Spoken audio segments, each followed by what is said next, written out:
बीड जिल्ह्यातील पीक विम्याच्या प्रश्नावर शेतकरी पुत्र आक्रमक झाले आहेत। मागील वर्षी जिल्ह्यात तब्बल 11 लाख शेतकऱ्यांनी पीक विमा भरला, मात्र विम्याची रक्कम मिळाली नसल्याचा शेतकऱ्यांनी दावा केलाय। याच मागणीसाठी माजलगाव येथे गेल्या 6 दिवसांपासून आमरण उपोषण सुरू आहे। सरकारचं लक्ष वेधण्यासाठी शेतकऱ्यांनी ट्रॅक्टर आणि बैलगाडीचा मोर्चा काढलाय। त्यानंतर जिल्हाधिकारी विवेक जॉन्सन यांनी आंदोलकांशी चर्चा केली, मात्र माझ्या हातात काही नाही अशी भूमिका जिल्हाधिकाऱ्यांनी मांडल्याचं आंदोलकांनी म्हटलंय।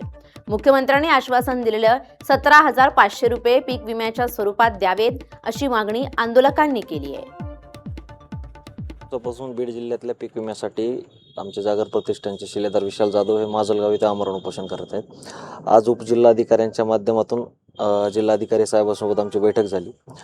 त्याच्यामध्ये जिल्हाधिकारी साहेबांनी आम्हाला असं सांगितलंय की जो पीक कापणी प्रयोगाचा 7 वर्षाचा डेटा आहे तो पब्लिक करण्यासाठी काय प्रयत्न करता येईल हे मी बघतो आणि हा विषय कॅबिनेटपर्यंत गेलेला आहे, त्याची पुढील प्रक्रिया काय सुरू आहे याची माहिती घेऊन मी सांगतो असं आम्हाला जिल्हाधिकारी साहेबांनी सांगितलेलं आहे। सकारात्मकही नाही आणि नकारात्मकही नाही अशा पद्धतीचं उत्तर आम्हाला जिल्हाधिकारी साहेबांकडून मिळालेलं आहे। बैठकीमध्ये तेच जुने मुद्दे की का विमा दिला गेला नाही, त्यांनी सांगत होते की ट्रिगर्स बसले नाही।